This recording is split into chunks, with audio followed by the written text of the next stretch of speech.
तर थेट जाणार आहोत घटनास्थळी। वैशाली दरेकर पोहोचलेले आहेत, त्या बोलतायत।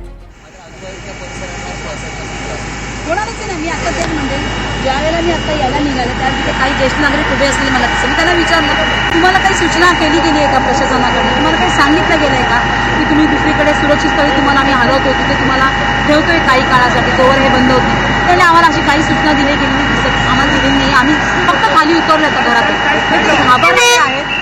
आज मला सांगा, या धुरामुळे त्यांना निर्माण झाला तर त्याची जबाबदारी प्रशासन आणि शासन जे आहे ते घेणार आहे का? सरकार आपली वाट बघताय का की लोकांचा गुदमरून पण मृत्यू होईल याची वाट बघताय का?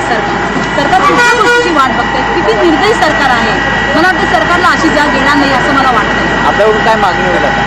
ही माझी मागणी आहे, तातडीने हे आग विझवावी। इथले जे आजूबाजूचे नागरिक आहेत त्यांना सुरक्षित स्थळी हलवण्यात यावं, त्यांची काळजी घेण्यात यावी। आज ज्येष्ठ नागरिक आहेत जगामध्ये, त्यांची काळजी घेण्यात यावी। आणि ही जी आग आहे ही अशी वारंवार जर लागत राहील तर मग ज्वालामुखीवर गंभीर बसलेली आहे। ताबडतोब ह्या कंपन्या बंद कराव्या, यांना शिफ्ट करावं तिथे, आणि परत अशी घटना घडू नये याच्यासाठी जे सेफ्टी मेजर्स वापरायला हवेत ते वापरले गेले दिसत नाही, तर त्यांच्यासाठी त्यांनी ऑडिट करायला पाहिजे आणि याची जबाबदारी सरकारने पूर्णपणे घ्यावी। शाळा पण आहे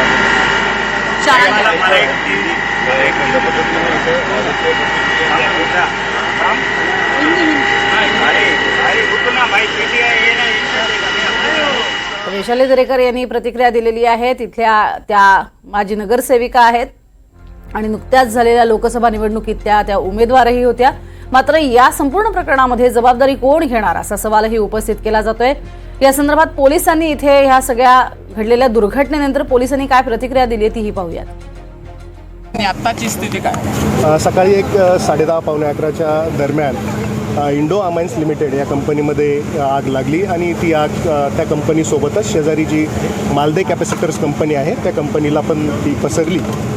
सुरुवातीच्या फेजमध्ये तिथे काही मोठ्या प्रमाणामध्ये ज्वाला आणि काही स्फोट तिथे झाले होते, परंतु घटनेची माहिती मिळताच लगेचच फायर ब्रिगेडच्या गाड्या, ॲम्ब्युलन्स आणि पोलीस मदत या ठिकाणी आली। सर्व इथला एरिया इव्हॅक्युएट केला गेला आणि प्राथमिक माहिती अशी मिळते की कंपनीच्या मॅनेजमेंटकडनं की सध्या कंपनीमध्ये कुठलाही कामगार अडकलेले नाही। या कंपनीच्या जवळच पाठीमागे एक अभिनव स्कूल होतं, त्या अभिनव स्कूलमध्ये पण आम्ही पोलीस अधिकारी आमचे तिथे गेले, प्रशासनाला विनंती केली आणि तेथील विद्यार्थ्यांना पण आता सुट्टी देण्यात आलेली आहे आणि त्यांनासुद्धा सुखरूप बाहेर काढण्यात आलेलं आहे।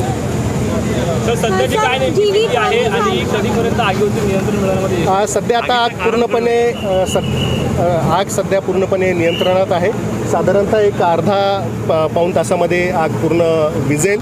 सध्या जी कॅपॅसिटरची कंपनी आहे त्या कंपनीमध्ये काही केबल्स आणि इलेक्ट्रॉनिक इक्विपमेंट्स असल्यामुळे त्याचा काळा जो धूर आहे तो इथे दिसून येत आहे, परंतु आगीवर नियंत्रण मिळवण्यास आता यश येत आहे। सर, बाजूच्या कंपनीमध्ये देखील आग लागली होती, तर तिथे काही कर्मचारी होते का आणि कशा पद्धतीने त्यांनी दोन्ही आग लागली त्यावेळेस दोन्ही कंपन्यांमध्ये कर्मचारी होते, परंतु प्रशासनाने कर्मचाऱ्यांना माहिती दिल्याने सर्व कर्मचारी बाहेर गेल्याची माहिती कंपनीच्या प्रशासनाने आम्हाला दिलेली आहे। सर, कसली कंपनी होती यामध्ये काय माहिती काय? इंडो अमाइन्स लिमिटेड ही जी कंपनी होती याच्यामध्ये ॲग्रिकल्चरल फर्टिलायझरचे इंटरमिडिएट्स बनवले जायचे आणि जी कॅपॅसिटरची जी कंपनी आहे मालदे कॅपॅसिटर त्याच्यामध्ये इलेक्ट्रॉनिक कॅपॅसिटर बनवले जात होते।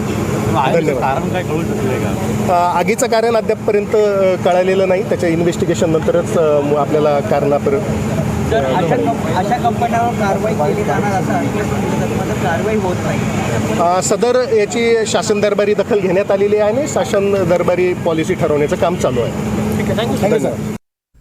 तर शासन दरबारी दखल घेण्यात आलेली आहे आणि या प्रकरणाची दखल घेऊन पुढची कारवाई होईल। मात्र सुदैवाने यात कोणतीही जीवितहानी झालेली नाहीये। आग लागताच इथले लोक पळालेले आहेत आणि त्यामुळे ते बचावलेत।